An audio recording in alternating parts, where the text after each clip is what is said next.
Today's MTG box analysis will be for the March 3rd opening of a Kaldheim set booster box. In the analysis, we're going to review the cards we were eligible to pull out of a set booster pack, and we're going to compare that to the cards that we saw in the box. Then we're going to take a look at set coverage, coverage by rarity, as well as duplication. And from a value perspective, we're going to take a look at the values we could have seen in a set booster box, and then we'll break down the actual value that we saw. We'll close it out with a summary, and then we'll take a look at how this box compares to another box that I've opened on the channel. If you want to go deeper into the analysis and see all of the metrics for this box plus at least 80 others, simply join the channel at the Give Me the Data level. Let's get things started by taking a look at what we saw in this box. This chart shows all the foils that we saw in orange, the non-foils in green, and the cards we were eligible to see in gray. In the non-foil space, we saw a variance of 19 cards between blacks 34 and greens 53. In the foil space, we saw a more consistent distribution with blue and black having 4 cards each and green maxing out at 6. In this box, we also saw 3 foil and 13 non-foil snow-covered lands, 1 foil showcase and 12 non-foil showcase, as well as 1 foil and 1 non-foil borderless cards. Moving into coverage, in the non-foil space, we saw 229 unique cards out of a possible 353, which means that we saw 65% of the cards we were eligible to pull. Our highest coverage among the primary colors of Magic was in white, seeing 79% of the cards we were eligible to see. Also of note, we saw every single one of the 10 snow-covered lands in this box. In the foil space, we saw 35 cards, which gave us 11% coverage of the 333 cards we were eligible to see. This time around, our highest coverage was in green with 15% coverage. Taking a look at coverage by rarity, in the non-foil space, we saw 100% of the commons and 68% of the uncommons. We also saw 31 unique rares for 36% coverage and 4 mythics for 11% coverage.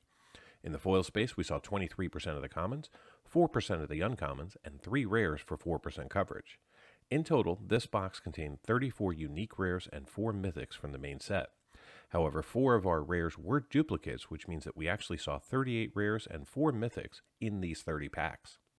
And speaking of duplication, we didn't see any repeats in the foil space, but we did see 85 non-foils repeated 96 times for a box duplication rate of 27%. Before we take a look at the value that we saw in this box, let's baseline with a look at the market value of the set as of March 1st, 2023. This chart shows all 353 cards from Kaldheim that you can pull out of a set booster pack, broken down by category and dollar ranges. Currently, the set features 11 cards valued over $10. However, today I'm going to show you the top 12 cards. They are the Coma Cosmos Serpent, valued at $10.05, the Youthful Valkyrie, valued at $10.29, which is only available in theme boosters and set boosters. Then there's also the Coma's Coil Token, valued at $10.62. That's your 12th card.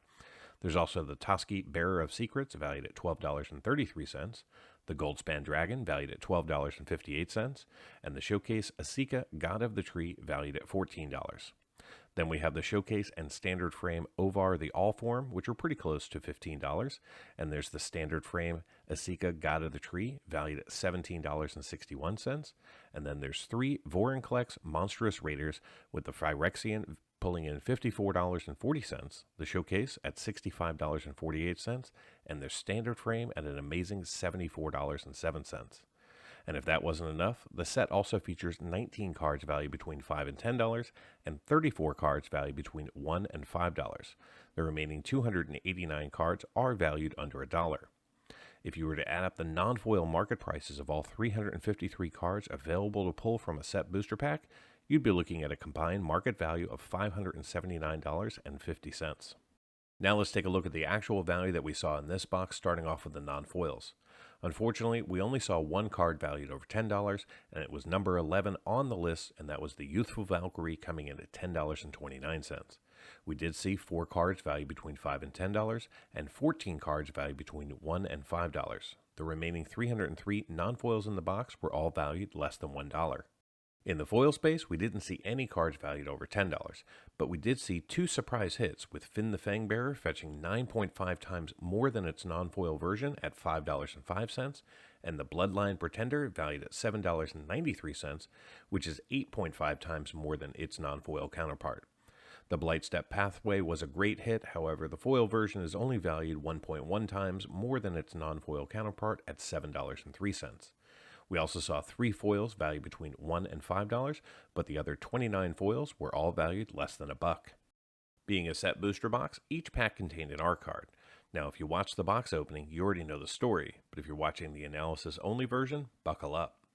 Normally, a set booster box contains somewhere between 1 and 4 gold stamp signature cards. Now, these aren't particularly rare or valuable, but hey, they are the premium version of the art cards. Well, in this box, we didn't see 5, or 10, or 15, but we saw 30 gold stamp signature cards in the box. That's right, this was an error box with every single pack containing a signed art card. Pretty sweet for me because I collect these.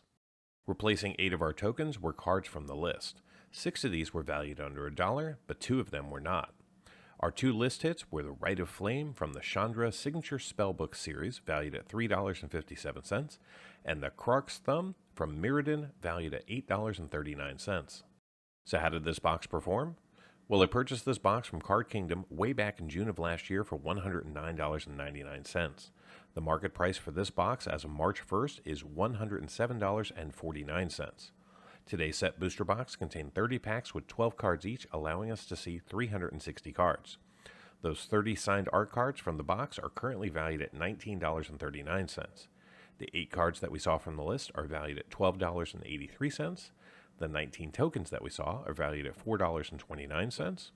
The 16 foil and non-foil snow-covered lands are valued at $8.80. Our remaining 32 foils are valued at $30.08. And finally, the 312 non-foils from the main set have a total value of $106.85. Add it all up, and the grand total for this box comes up to be $182.24, which means that this box is a gain of $72.25 over my purchase price and a return of 166% of the box price in card value. Now, for those of you interested in cards valued just over $2, the numbers look like this. In total, we saw 21 cards valued over $2 in the box, and they have a current combined market value of $105.34, which means that those 21 cards represent 58% of the total box value and almost covered my cost for the box. How does this box compare to the one that I opened up on August 10th of last year? Let's find out. Today's box saw the lowest percentage coverage with 65%, whereas the previous box covered 75% of the set in non-foil. Today's box saw 1 additional foil, which led to a 1% increase in the foil coverage over the previous box. Now, the reason the coverage is so skewed is that today's box saw 27% duplication, but in the previous box, we saw 10% less.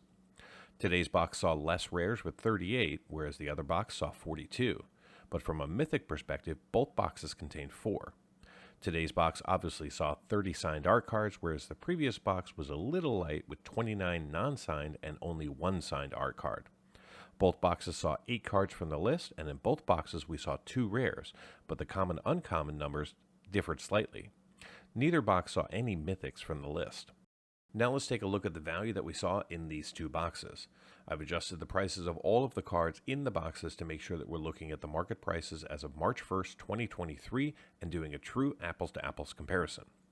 Now, in the art card category, today's box obviously saw more value with 30 signed art cards compared to 1. However, it was over 5 times more valuable at $19.39. Today's box also saw more value from the list with $12.83 in card value. The first box saw more value in the tokens with $6.79, and today's box was slightly higher in value in the snow-covered lands due to an extra foil.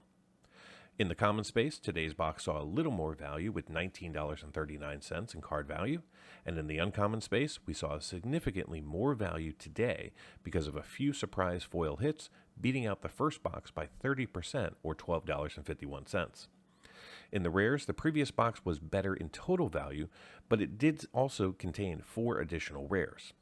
Now, if we stopped calculating there, the 2 boxes are pretty close, and if we just forget about art cards entirely, these 2 boxes are currently within $10 of each other. But we can't do that. We have to look at the mythics. Today's box saw $15.91 in mythics, and the previous box saw an astounding $83.11, thanks to seeing the best card in the set, the Vorinclex Monstrous Raider at $74.07. In the end, the first box was just amazing, seeing a 200% return with $224.14 in card value, compared to today's box with only $182.24. Both boxes were amazing, and if that Vorinclex wasn't in the first box, today's box would have won. I hope you've enjoyed this look at Kaldheim. I'll be cracking open a collector booster box over the weekend and sharing the results Monday, March 6th. Until next time, do something amazing.